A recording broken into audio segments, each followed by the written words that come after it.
Pagi itu, di sebuah desa kecil yang jauh dari kota, anak-anak tampak pemandangan yang biasa namun penuh makna. Berlarian di tanah lapang, mereka bermain mainan tradisional. Di sudut lain, seorang ibu menampi beras di bawah pohon sembari mengawasi anak-anaknya yang bermain tanpa alas kaki. Mereka hidup tapi tak berkembang. Mereka bernafas tapi tak bermimpi. Pendidikan adalah kata asing yang hanya terdengar di kota. Anak desa hanya mewarisi lelah, bukan pelita. Mereka tak meminta banyak, hanya ingin anak mereka bisa membaca, menulis.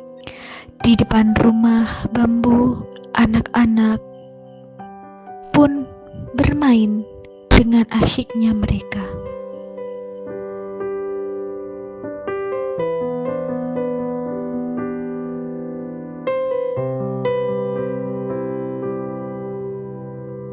Di pinggir jalan kecil, seorang perempuan menjajakan jajanan pasar di atas tampah anyaman. Jajan 5 sen, bu, hangat, baru matang. Tetapi di balik aktivitas itu semua tersimpan kegelisahan. Mereka bekerja keras, tapi tak bisa menulis nama sendiri. Anak-anak mereka cerdas, tapi tak tahu huruf A hingga Z. Keesokan hari, di tanah desa yang gersang namun penuh harapan, masyarakat berkumpul. Mereka mendengar kabar bahwa seorang tokoh besar akan datang. Sosok yang tak hanya pandai bicara, tetapi benar-benar peduli. Seseorang yang mereka harapkan selama ini. Saudara-saudara sekalian, saya datang bukan sebagai orang besar, tetapi sebagai saudara kalian yang ingin melihat anak-anak desa ini tumbuh menjadi manusia merdeka. Merdeka dalam berpikir, merdeka dalam belajar.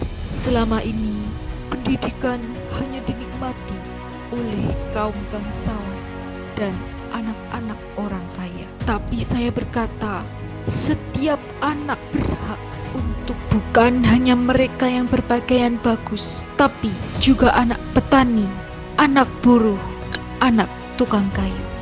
Oleh karena itu, saya akan mendirikan sekolah di desa ini. Sekolah untuk semua anak-anak, tanpa membedakan kaya atau miskin, tanpa melihat warna kulit atau asal-usul kalian.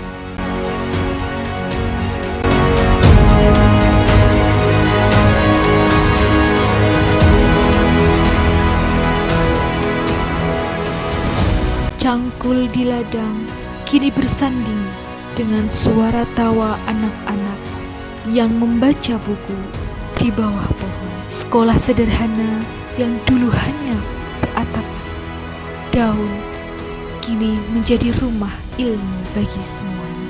Anak-anak desa yang dulu hanya berlari tanpa alas kaki kini berjalan membawa buku di tangan dan harapan di dada. Mereka mulai bisa membaca, menulis, berhitung, dan mengenal dunia yang lebih luas. Di dinding sekolah mereka terpampang tulisan Ing ngarso sung tulodo, ing madya mangun karso, tut wuri handayan. Sebuah warisan dari sosok yang luar biasa, Ki Hajar Dewantoro, yang kini hidup dalam semangat setiap anak. Pendidikan telah mengubah wajah di desa ini. Hari itu, langit desa tampak lebih cerah dari biasanya. Angin berhembus pelan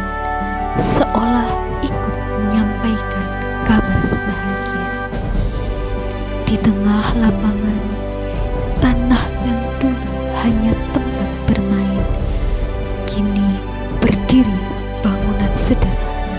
Itulah sekolah pertama di desa ini. Anak-anak yang dulu hanya bermain engklek, bermain lompatan, kini duduk berseragam memegang buku dan belajar mengeja huruf demi huruf. Mata mereka bersinar, hati mereka penuh harapan.